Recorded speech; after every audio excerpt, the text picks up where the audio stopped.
ناظرین، پروگرام تثلیث یا توحید کے اس نئے ایپیسوڈ میں آپ کی ہوسٹ انمول منیشا آپ کو خوش آمدید کہتی ہوں۔ آج کے اس ایپیسوڈ کا عنوان بہت ہی انٹرسٹنگ ہے، جو کہ ہے مسیحی شادی مثالی شادی ہے لیکن۔ اور آج اس پروگرام میں ہمارا ساتھ دیں گے ریورنڈ کامران صاحب۔ سر، میں آپ کو اس پروگرام میں ویلکم کرتی ہوں۔ تھینک یو سو مچ۔ اس سے پہلے کہ ہم مسیحی شادی کے بارے میں دوسرے نقطہ نگاہوں کو ڈسکس کریں، سب سے پہلے بحیثیت مسیحی ہمارے لیے جاننا بہت ضروری ہے کہ ایک مسیحی شادی کی الہیات کیا ہے؟ مسیح شادی کی جو الہیات ہیں، تھیولوجی جسے ہم کہتے ہیں، تو سب سے پہلے تو جاننے کی ضرورت ہمیں اس بات پر ہے کہ مسیحی شادی ہے کیا۔ اگر دیکھا جائے تو ابتدا سے ہی ہم کہتے ہیں کہ that is the very institution جس کو خدا نے خود بنایا، جو ایک خاندان کا سسٹم تھا وہ خدا نے، اور خدا نے ایک کمپینین جو ہے وہ بخشا آدم کو۔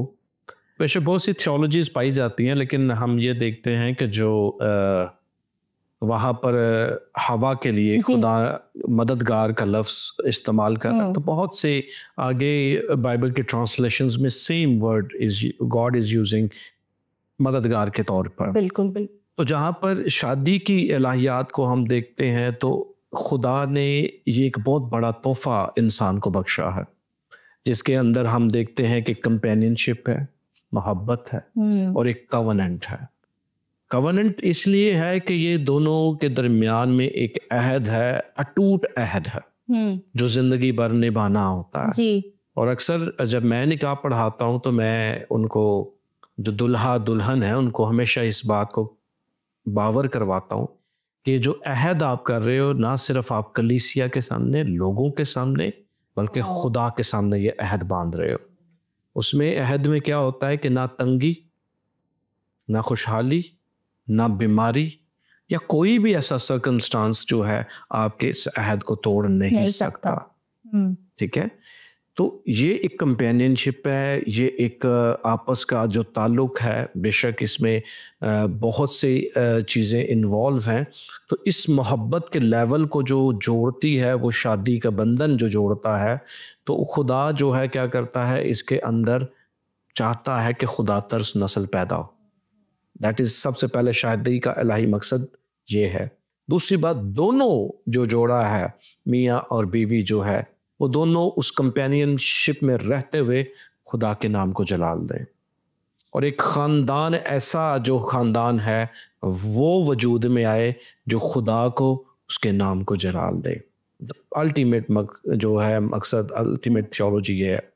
بے شک آج کل کی میرج کے اندر ہم دیکھتے ہیں کہ بہت سی چیزیں آ گئی ہیں اور پراپرلی سمجھایا جاتا نہیں ہے کہ شادی کا عظیم مقصد کیا ہے۔ ٹھیک ہے؟ اور بہت سی چیزوں میں شادی کا جو ہے اس کو شہوت پرستی سے جوڑ دیا جاتا ہے۔ حالانکہ اگر دیکھا جائے تو آپ کی جنسی تسکین صرف 1% ہے شادی میں، 90%، 99% جو ہے شادی میں وہ آپ کی رسپانسبلٹیز آ جاتی ہیں، وہ آپ کی ذمہ داری آ جاتی ہیں، وہ آپ کا خیال، وہ آپ کا پیار جو ہے، وہ ساری چیزیں آ جاتی ہیں۔ بٹ وہ دیٹ 1% ہم پر حاوی ہو جاتا ہے، اور دیٹ از دا جس کو ہمیں سمجھانے کی ضرورت ہے۔ تو الہیات میں جب سے پہلے ہم دیکھتے ہیں دس از اے کووننٹ، یہ ایک عہد ہے، اور جو اٹوٹ، جس کو توڑا نہیں جا سکتا۔ ٹھیک ہے، بہت سے حالات میں، سرکمسٹانسز میں کہا گیا ہے، لیکن جہاں تک ہم یسوع کی تعلیمات کو دیکھیں تو خداوند ہمیں یہ تاکید کرتا ہے کہ آپ کا یہ جو عہد ہے یہ اٹوٹ ہے۔ تو اس لیے بڑا ضروری ہے کہ جب بھی جو شخص بھی شادی کا سوچتا ہے، اس کو ان ساری باتوں کو دھیان میں لانا چاہیے، اور سب سے پہلے شادی کے الہیات کو جاننا چاہیے کہ what is the reason، اور میرج کا سب سے بڑا مقصد کیا ہے۔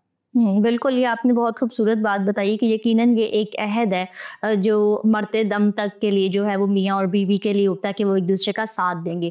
اور یہ بات بھی جو آپ نے جس پر ہماری نگاہ لگوائی ہے کہ یہ صرف کلیسیا کے سامنے یا آپس میں دلہا دلہن کے سامنے کی بات نہیں تحریر ہو رہی ہے، بلکہ وہاں پر خدا بھی خود موجود ہوتا ہے. اچھا، کہا یہ جاتا ہے، ایک عام سا جملہ ہے جو ہم سب نے سنا ہوا ہے کہ جوڑے تو آسمان پر بنتے ہیں. تو اس جملے میں کس حد تک سچائی پائی جاتی ہے؟ آپ اس کے بارے میں کیا کہنا پسند کریں گے؟ بے شک ایک گیت بھی ہے، جن کو خدا نے جوڑا ہے آدمیوں نے جدا کبھی ان کو جدا نہ کرنا. یہ بڑا خوبصورت گیت ہے. اور لیکن اس بات میں بھی ہمیں سب سے پہلے دیکھنے کی ضرورت ہے کہ کن کے جوڑے آسمان پہ بنتے ہیں. سب سے پہلے تو یہ دیکھنا چاہیے کہ ہم خدا کی مرضی کو کس طور سے اپنی زندگی میں لیتے ہیں. میں آپ کو اپنی زندگی کی مثال اس میں ضرور دینا چاہوں گا کہ مجھے یاد ہے کہ my mother she asked me when میں 28-29 سال کا ہو گیا، رشتے آ رہے تھے اور ماں مجھے کہتی تھی کہ شادی کر. میں کہتا تھا کہ ماں ابھی نہیں کرنی. تو میری ماں نے مجھے کہا تھا کہ نہیں، تجھے اپنے پارٹنر کے لیے دعا کرنی چاہیے، خدا سے مانگنا چاہیے، تو اس کے لیے دعا کیا کر. میں اس وقت تو نہیں سمجھتا تھا کہ اس کا مطلب کیا ہے، لیکن جب میں نے اس چیز میں دعا کرنا شروع کیا تو میرا رشتہ بھی ایسا ہوا کہ میری بہن کو سب سے پہلے خواب آئی، مجھے خواب آئی کہ جی ایسے ایسے میں کوئی میرے ساتھ، وہ پورا سینیریو سارا چلنے شروع ہو گیا. اور جب میرے شادی منگنی کا وقت آیا تو میں خود حیران تھا کہ کہاں میں مردان اور کہاں کراچی میں، جو کبھی سوچ بھی نہیں تھا. اب بات ہے کہ کن کے جوڑے آسمان پہ بنتے ہیں؟ وہی جو خدا سے مانگتے ہیں.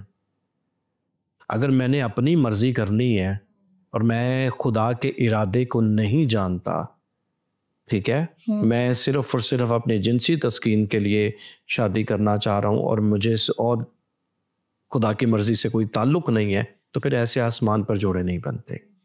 شادی کا مین جو مقصد ہے وہ ذمہ داری بھی ہے، رسپانسبلٹی بھی ہے.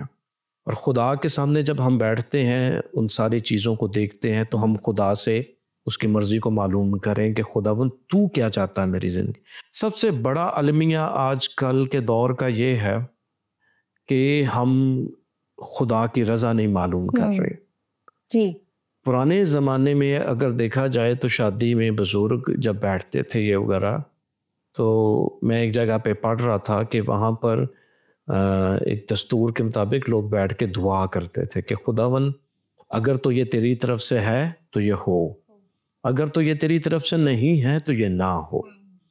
لیکن آج کل کے دور میں ہم خدا سے مانگنے کے بجائے سب سے پہلے دوسری چیزوں کے لوازمات کے اوپر دیکھتے ہیں. منڈا سونا ہے، گاڑی ہے، بنگلہ ہے، سب کچھ ہے، ہماری سوچ یہ خدا کی مرضی نہیں ہے. تو ایسے میں پھر بلیسنگز نہیں ہوتی خدا کی، ایسے جوڑے پہ خدا کی بلیسنگز نہیں ہوتی. میں ایک منگنی پڑھا رہا تھا، بہت لیٹ ہو گئے وہ لوگ، ٹھیک ہے، اور مجھے آ کے انہوں نے کیا کہا کہ پادری صاحب بس ختم کرنا جلدی. میں نے کہا کہ آپ ان بچوں کی زندگی کو سٹارٹ کرنے لگے ہیں اور جس خدا کے حضور دعا مانگ رہے ہیں آپ اس کو ہی کہہ رہے ہیں کہ سائڈ پہ ہو جا، تو پھر ایسی زندگیوں میں برکت کہاں سے آئے گی؟ ٹھیک ہے. تو جو جوڑے آسمان پر جن کے بنتے ہیں وہ انہی کے بنتے ہیں جو خدا سے اپنے سپاؤس کے لیے، اپنے بیوی کے لیے، یا بیوی اپنے خاوند کے لیے جس کو خدا سے مانگتی ہے. اگر آپ نے اپنی مرضی کرنی ہے تو خدا بھی پھر آپ کو کہتا ہے کہ جا لیٹ گو، آپ اپنی زندگی مرضی کی زندگی گزاریں. That is your choice. بالکل ٹھیک ہے. ہر وقت خدا ہمیں چوائس ضرور دیتا ہے، تو اٹ ڈپینڈز آن اس کہ ہم خدا کی مرضی کو لیں یا اپنی مرضی کو لیں. بالکل. تو موسٹلی آج کل یہی ہو رہا ہے کہ اپنی مرضی کی جا رہی ہے، خدا کے سامنے نہیں رکھا جا رہا. تو پھر میری جہاں تک دانش کے مطابق ایسے جوڑے آسمان پہ نہیں بنتے. وہی بنتے ہیں جو خدا کی مرضی میں اور اس کے تابع رہتے ہوئے خدا ان کے لیے لائف پارٹنر چنتا ہے۔ بالکل، یہ بات بالکل سچائی پر مبنی ہے کہ وہ خدا نے ہمیں آزاد مرضی پر پیدا کیا ہے، تو خدا کسی کے ساتھ زبردستی نہیں کرتا، جو خدا سے مانگتا ہے خدا اسی کو جو ہے ضرور گائیڈنس پرووائڈ کرتا ہے۔ اچھا، آپ نے اپنی بھی ایک مثال جو ہے وہ شخصی مثال ہمارے سامنے رکھی کہ دعا کرنے کے ذریعے سے جو ہے وہ ہم جان سکتے ہیں، لیکن کرائیٹیریا کیسے سمجھا کیسے جائے کہ کون سا شخص جو ہے وہ میرے لیے خدا نے بنایا ہے؟ اس کا کچھ کرائیٹیریا ہوگا جس سے ہم اندازہ لگا سکتے ہوں، سمجھ سکتی ہوں کہ ہاں یہ خدا کی مرضی ہے، اور دعا کے بعد مجھے یہ جواب ملا کہ یہی شخص، یہی لڑکی، یہی لڑکا میرے لیے ہے۔ اچھا، کرائیٹیریا تو سب سے پہلے اگر میں دیکھتا ہوں، جب میں اپنی زندگی کی مثال دیتا ہوں کہ جب خدا کی طرف سے ہوتا ہے نا تو بیچ میں کیا ہوتا ہے کہ وہ فلو کے ساتھ ہوتا رہتا ہے، رستے بنتے رہتے ہیں، ٹھیک ہے؟ اور آپ کیسے سلیکٹ کر سکتے ہیں کہ یہ خدا کی مرضی سے ہوا ہے یا خدا کی مرضی ہے اس میں؟ یہ نہیں، یہ آپ کا معیار خود ہونا چاہیے کہ آپ کا خدا کے ساتھ تعلق کتنا ہے، کیونکہ وہ خود آپ کو کہتے ہیں نا، روح کی ہدایت سے آپ کو پتہ چل جاتا ہے کہ یار this person is for me. اور جب آپ خدا سے مانگتے ہیں تو وہ رانگ کنیکشن کبھی بنائے گا نہیں آپ کے ساتھ، ٹھیک ہے؟ when you start praying، آپ جب اس کے ساتھ، دوسری بات جو معیار ہونا چاہیے دیکھنے کا یا جاننے کا، وہ کسی اس کے اوپر نہیں ہونا چاہیے کہ جی دولت کے اوپر یا کسی اور چیز پہ، وہ پھر یہ معیار ہونا چاہیے کہ اگلا بندہ خود کتنا خدا پرست ہے، ٹھیک ہے؟ اگلا بندہ خود کتنا دعا میں مضبوط ہے۔ ہم کیا کرتے ہیں کہ جی ہمارا معیار فرق ہو، آج کل کے آپ کو بھی پتہ ہے کہ ہمارا سٹینڈرڈ اور یہ معیار جو ہے وہ فرق ہو گئے ہیں۔ خدا کا معیار جاننے کے لیے آپ کو سب سے پہلے یہ دیکھنا چاہیے کہ آپ کا خدا کے ساتھ کیا تعلق ہے، اور جس سے آپ شادی کرنا جا رہے ہیں اس کا خدا کے ساتھ کیا تعلق ہے۔ بعض دفعہ یہ بھی ہوتا ہے کہ دکھنے میں تو بڑے زبردست روحانی لوگ لگتے ہیں، لیکن پنجابی میں کہتے ہیں کہ جب واہ پیندا ہے تو پھر پتہ چلتا ہے کہ یار they are not like that. But when you seriously asking from God, تو خدا آپ کے ساتھ برا نہیں کرتا، بالکل وہ آپ کو ایسا ہی لائف پارٹنر دیتا ہے کہ جو آپ کی زندگی میں آپ کا مددگار ہو، ٹھیک ہے؟ جو آپ کی منسٹری یا جو بھی کام ہے اس میں آپ کا مددگار بنے۔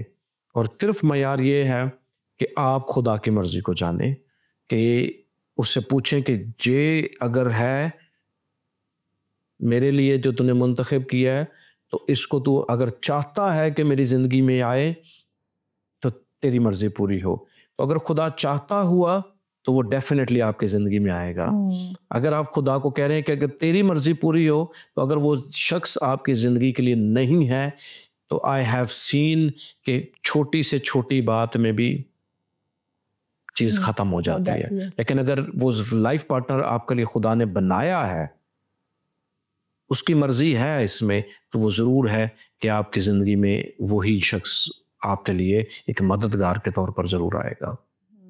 اچھا، جیسے آپ نے ہوا کی بھی مثال دی کہ خدا نے اس کو بحیثیت مددگار جو ہے وہ آدم کے پاس لا کر دے دیا، اس کے ہاتھ میں سونپ دیا۔ اب جیسے کہ آپ کو پتہ ہے کہ ہم مین ڈومینیٹڈ سوسائٹی میں رہ رہے ہیں، تو اکثر اوقات جو ہے وہ عورت کے معیار کو شاید شادی شدہ زندگی میں اس قدر حیثیت یا مقام نہیں دیا جاتا۔ تو چلیں یہ تو دنیا کی بات ہے، دنیا کی سوچ ہے، سوسائٹی کی بات ہے۔ بائبل اس بارے میں کیا کہتی ہے کہ ایک عورت کا، مرد کا مقام تو ہمیں نظر آتا ہی ہے سربراہ کے طور پر، ہیڈ آف دا فیملی کے طور پر، لیکن آپ کے مطابق، کیونکہ بائبل مقدس ایک ایسی جو ہے واحد کتاب ہے جس میں عورت کو بھی جو ہے وہ مقام بخشا گیا، تو ایک میرج لائف میں عورت کا بائبل کے مطابق کیا مقام ہے؟ خدا عورت کو ایک شادی شدہ زندگی میں کیسے دیکھتا ہے؟ اچھا، جو سوال آپ نے کیا اس کو ہم اس واضح جو ہوگا وہ ہم اگر دیکھیں افسیوں کا خط اس کا 5واں باب، جب آپ معیار کی بات کر رہے ہیں، بے شک آپ نے کہا کہ جی میل ڈومیننٹ سوسائٹی ہے، نو ڈاؤٹ دیر از، لیکن بائبل جو ہمیں سکھاتی ہے، یہاں پہ لکھا ہے کہ اے شوہرو اپنی بیویوں سے محبت رکھو، جیسے مسیح نے بھی کلیسیا سے محبت کر کے اپنے آپ کو اس کے واسطے موت کے حوالے کر دیا۔ ٹھیک ہے, یسوع نے کلیسیا سے جس لیول پہ محبت رکھی, شوہروں کو کہا گیا ہے کہ تم نے اس لیول پہ محبت رکھنی ہے. ٹھیک ہے, پھر جہاں پر لکھا ہے کہ بیویاں جو ہیں شوہر کے تابع ہوں, جیسے کلیسیا مسیح کے تابع ہے. اب یہ تابع کا لفظ جو یہاں پر لکھا ہے, کیا مطلب ہے کہ وہ اس کی نوکرانی بن جائے, یا وہ بس جی گھر کے اس نے سب کچھ کرنا ہے, یہ صرف یہی نہیں, ایسے نہیں ہے. تابع کا مطلب فرما برداری ہے, تابع کا مطلب وفاداری ہے. ٹھیک ہے, کہ ایک عورت جو ہے وہ اپنے شوہر کے ساتھ وفادار رہے, ایک شوہر اپنے شوہر کا ایسے خیال رکھے, محبت میں رکھے کہ جیسے مسیح کلیسیا کا رکھتا ہے. ٹھیک ہے, اب اکثر جو سب سے بڑی ہماری زیادتی کہہ لیں کہ ہم نے اس کو اتنا غلط وے میں لے لیا کہ مرد بہت سے, ابھی ریسنٹلی آدمی سے میری, اس نے اپنے بیوی کو گھر بھیج دیا. میں نے کہا کہ اس سے پوچھا کہ بھئی آپ نے کیوں بھیج دیا اس کو؟ پتہ صاحب جی کھانا نہیں پکاتی تھی وہ. میں نے کہا کیا مطلب کھانا نہیں پکاتی تھی؟ کہ جی وہ اپنی مرضی سے کرتی تھی, میں اس کو کہتا تھا کہ ایسے کرے, ویسے کرے, وہ کرے, یہ کرے. میں نے کہا کہ وہ ٹھیک ہے, چلو آپ کام کرتے ہو, ایک فرض ہو, لیکن اس سے پہلے کون کرتا تھا؟ تو کہتا ہے اس سے پہلے وہ بہنیں بنا دیتی تھیں, وہ کرتے تھے. تو میں نے کہا کہ وہ بیوی جو ہے بہنوں کے لیے بھی کھانا بنائے, سب کے لیے. کہتا ہاں یہ اس کی ذمہ داری ہے, یہ اس کی رسپانسبلٹی ہے. تو میں نے کہا اور وہ کیا کرتی تھی؟ کہتا ہے وہ جاب کرتی تھی. تو میں نے کہا باقی آپ کی ماں اور بہنیں کیا کرتی ہیں؟ کہتا ہے وہ تو گھر پہ ہی ہوتی ہیں. ٹھیک ہے, اب دیکھیں کہ یہ بات جو ہے وہ تابع داری ہے, سب کچھ ہے, لیکن آپ کسی کو نوکرانی کے طور پر تو نہیں لے کے آ رہے نا. بالکل. when both ہر مددگار کی لفظ استعمال کیا گیا تو she is helping you in that sense as well. میں یہ نہیں کہتا کہ جی ڈومیننٹ ہو جائے یا کسی طور سے بھی برا بھلا کہنے شروع کر دیں, یا آج کل جو معاشرے میں یہ چیزیں ہو رہی ہیں. لیکن ایک چیز ہے کہ ایک پہیا جو ہے وہ نہیں چل سکتا, دونوں پہیوں نے ساتھ چلنا ہوتا ہے. ٹھیک ہے, ایک لیول پہ چلنا ہوتا ہے. تو تابع کا یہ مطلب نہیں ہے کہ آپ اس کے بالکل ہی غلام بن جاؤ. اس کا یہ ہے کہ جہاں پہ اگر اس کو ضرورت ہے تو آپ اس کی مدد کرو, جہاں پہ آپ کو اس کی مدد کی ضرورت ہے تو وہ آپ کی مدد کرے. ٹھیک ہے, ایک پہ بوجھ نہیں ڈال دینا چاہیے. انٹرڈیپینڈنٹ ہے. اگر تو وہ جاب نہیں کر رہی ہے, پھر وہ کھانا نہ بنائے, وہ نہ کچھ کرے, تو پھر بات بنتی ہے کہ نہیں یار آپ کی یہ ذمہ داری ہے, میری یہ ذمہ. First we have to define the responsibilities as well. لیکن ہمارے معاشرے میں سب سے بڑا المیہ یہ ہے کہ ہم شادی اس لیے کرتے ہیں کہ گھر میں آ کے کام کرے, گھر میں یہ کرے. ٹھیک ہے, ایک معاشرے کے لحاظ سے عورت گھر بنانا عورت کا کام ہے, رسپانسبلٹی ہے, لیکن اس میں آپ اس کے ساتھ اتنا ہی مددگار ہے. آپ کی محبت, آپ کا حوصلہ جو ہے اس کو اور بڑھائے گا. لکھا ہے کلام میں کہ اس طرح کہ شوہروں کو لازم ہے کہ اپنی بیویوں سے اپنے بدن کی مانند محبت رکھیں. یہ بہت بڑی بات ہے, لازمی بات ہے. آپ کو سوئی چبھتی ہے تو آپ کو درد ہوتی ہے. ٹھیک ہے, تو سیم اسی طرح اگر آپ کی بیوی کو تکلیف ہو رہی ہے یا کسی چیز سے, آپ کو اس کو محسوس کرنا چاہیے. اسی طرح بیوی یہ دیکھے کہ اگر اس کا شوہر جو ہے وہ کسی مصیبت میں ہے یا اس کو تکلیف ہے تو مددگار بنے اس کا. لیکن آج کل تھوڑا سا رواج جو ہے پہلے سے بھی دیکھا جاتا ہے کہ عورت کو, بیوی کو بڑا نچلا مقام دیا جاتا ہے. دوسرے مذاہب میں دیکھ لیں آپ, لیکن مسیحیت میں ایسا نہیں ہے. مسیحیت میں دونوں کے ایکول رائٹس ہیں. مسیحیت میں عورت کو بھی وہی مقام ہے جو آدمی. اگر کہتے ہیں نا کہ عورت کی وجہ سے گناہ آیا تھا, تو عورت کی وسیلے سے ہی نجات وہ بھی بنی تھی, نجات کا ذریعہ بنی تھی خدا یسوع مسیح. ٹھیک ہے, اگر وہ گناہ کا سبب بنی تھی تو وہ نجات کا سبب بھی بنی ہے. ٹھیک ہے, وسیلہ بنی ہے اس کا. ٹھیک ہے, تو ہم اس لیول پہ آ کے ہم یہ نہیں کہہ سکتے کہ کسی طور سے بھی مسیحیت میں بیوی کا مقام نیچے ہے. مددگار جو لفظ استعمال ہوتا ہے وہ ہے کہ دونوں ساتھ ہیں، یعنی کہ یہ جہاں پہ سر کی بات کی ہے، ہیڈ کمپینین شپ کی بات کی ہے، مرد کو سرد بنایا گیا ہے، اٹ ڈزنٹ مین کہ وہ سر ہو کے تو کیا کرے گا کہ وہ سارے ڈیسیجنز خود لوگوں. نو، جب مددگار ہے تو ڈیسیجنز میں گھر کی ایچ اینڈ ایوری تھنگ میں دونوں برابر کے شریک ہیں. ٹھیک ہے، مرد کو اس کو اپنی مانند محبت رکھنی ہے، اور یہ بہت بڑا چیلنج ہے مرد کے لیے، بہت بڑا چیلنج.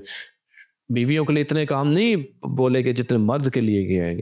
تو انہیں کو کس طرح رکھنا ہے، اس کو نازک ظرف جان کے کرنا ہے، اس کا تو انہیں خیال رکھنا ہے اس کا. اگر مرد کسی طور سے بھی فیل ہوتا ہے اس چیز میں تو اٹس مین کہ ہی از ناٹ لیڈنگ، وہ لیڈ نہیں کر رہا.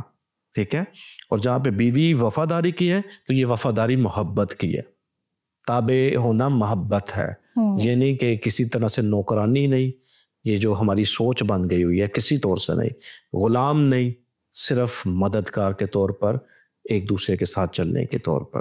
تو یہ مسیحیت نے مقام دیا ہے عورت کو.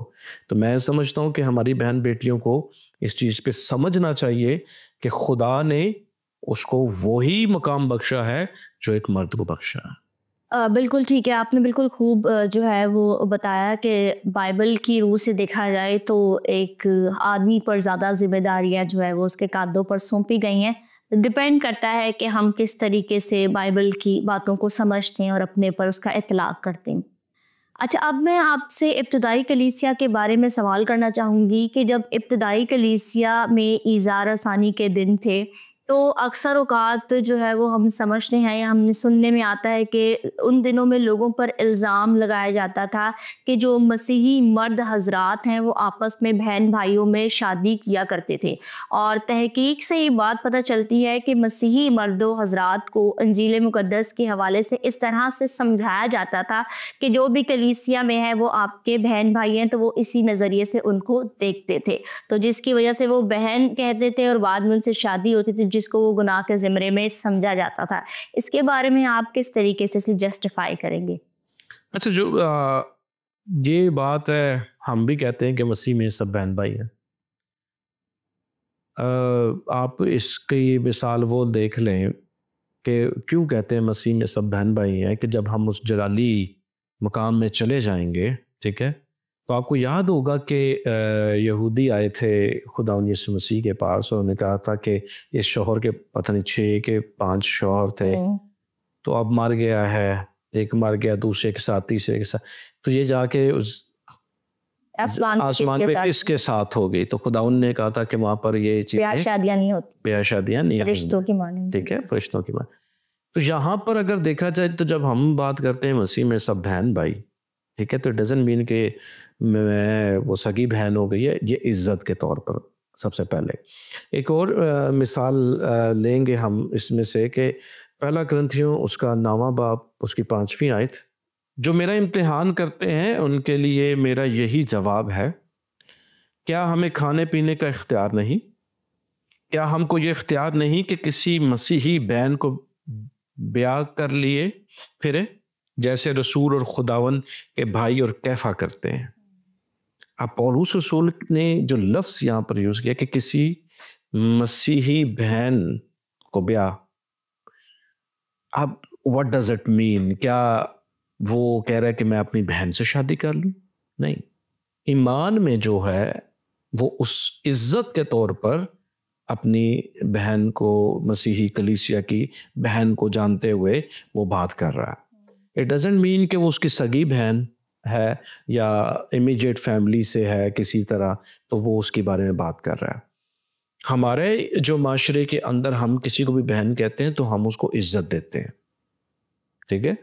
ورنہ تو آپ نے بھی یہ غور کیا ہوگا کہ اکثر وہ جس کو بہن کہہ رہے ہوتے ہیں بعد میں اس کے ساتھ شادی ہو جاتی ہے، ٹھیک ہے. تو اس کی وجہ یہ نہیں ہے کہ جی وہ واقعی میں بہن بھائی بن جاتے ہیں، یا وہ یہ صرف عزت کے طور پر. اگر آپ کسی کو دل سے بہن مانتے ہیں تو پھر بات الگ ہے، ٹھیک ہے. لیکن اگر آپ کسی کو کہہ رہے ہیں کہ جی بہن تو وہ آپ اس کو عزت دے رہے ہیں. تو یہاں پر مسیحی بہن بھائی کی بات ہے کہ وہ ایک دوسرے کو عزت دے رہے ہیں. اٹ ڈزنٹ مین کہ وہ ان کے سگے بہن بھائی ہو جاتے ہیں، یا وہ گو کہ ہم مسیحی ایمان میں ایک ہیں، ہم مسیح نظریے میں ایک ہیں, ہم اس ریزوریکشن میں ایک ہیں, تو اس لحاظ سے تو ہم ایک ہیں. لیکن جہاں پہ اگر جسمانی اس پہ میاں بیوی کے تعلقات سے بات کی جائے تو وہ صرف اور صرف اس نظریے سے کہا جاتا ہے کہ دوسرے کو عزت دینے کے لیے. باقی اس میں میں نہیں سمجھتا کہ کوئی ایسا خیال پایا جاتا تھا اس بات میں. لیکن بعض وہ کہتے ہیں جنہوں نے باتیں نکالنی ہو تو وہ تو نکالیں گے. ایسا کوئی نظریہ نہیں ہے. اگر بہن کہا جاتا ہے تو وہ صرف عزت کے طور پر, اس کے آگے کچھ بھی نہیں. عزت کے علاوہ ویسے بھی دیکھا جائے شادی سے پہلے کی بات کے علاوہ شادی کے بعد بھی اگر کوئی میاں بیوی خداوند یسوع مسیح کو اپنا نجات دہندہ مانتا ہے اور وہ خدا ان کا باپ ہے اور مسیح ان کا بڑا بھائی ہے, تو وہ شادی کے بندھن میں بندھنے کے بعد بھی وہ بہن بھائی کہلا سکتے ہیں مسیحی رشتے کے اعتبار سے. ہاں, اس لحاظ سے تو دیکھیں ایمانی لحاظ سے ہم کہہ سکتے ہیں نا, ایمانی لحاظ سے, ناٹ ان فزیکل اس پہ. تو ایمانی لحاظ سے ہم یہ بات ہمیں جاننی چاہیے. لیکن I don't know why people they put it in a physical relationship. تو یہ ہمیں خود بھی وہ کہتے ہیں نا عقل ہونی چاہیے کہ کون کس لیول پہ بات کر رہا ہے. اس میں ہم دیکھتے ہیں کہ ہمارے پاس پرانے عہد نامہ میں پراپر کرائٹیریا ہے کہ آپ نے کس سے شادی کرنی ہے اور کس سے شادی نہیں کرنی. ٹھیک ہے, وہ پرا اور امیجیٹ فیملیز میں ہم کیوں نہیں شادی کرتے, خونی رشتوں میں نہیں کرتے. ٹھیک ہے, تو اگر دیکھا جائے تو اس طرح تو پھر ہم تو کہیں شادی نہیں کر سکیں گے.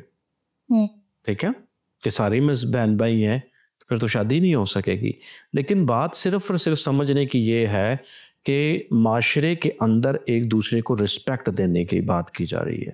پولس رسول جہاں پہ جب بات کر رہا ہے کہ مجھے اختیار نہیں کہ کسی مسیحی بہن کو, تو وہ بات کیا کر رہے ہیں, مسیحی بہن کو, ایمانی بہن کو, میرے جو رشتے میں ایمان کے رشتے میں جو میرے ساتھ جڑی ہے میں اس کو بیاہ سکتا ہوں.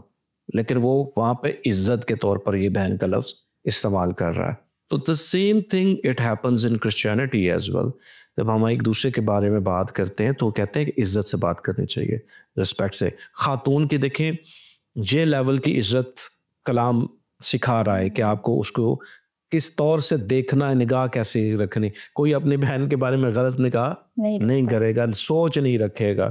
تو یہ بڑی ضروری بات ہے کہ یہ ایک مسیحی ایمان کا کرائٹیریا اور یہ رسپیکٹ کا لیول ہے. Thank you so much reverend Kamran صاحب کہ آپ نے اتنی خوبصورت باتوں سے آج جو ہے وہ ہمارے لیے برکت کا سبب بنے. جی ناظرین, ہمارے پروگرام کا وقت ختم ہوا جاتا ہے. آج کے دن ہم نے اس مضمون پر غور کیا کہ مسیحی شادی مثالی شادی ہے, لیکن اسی ایپیسوڈ کو ہم اپنے اگلے پروگرام میں بھی جاری رکھیں گے. ہمیں اور ہماری ٹیم کو یقیناً اپنی دعاؤں میں یاد رکھیے گا. بہت شکریہ.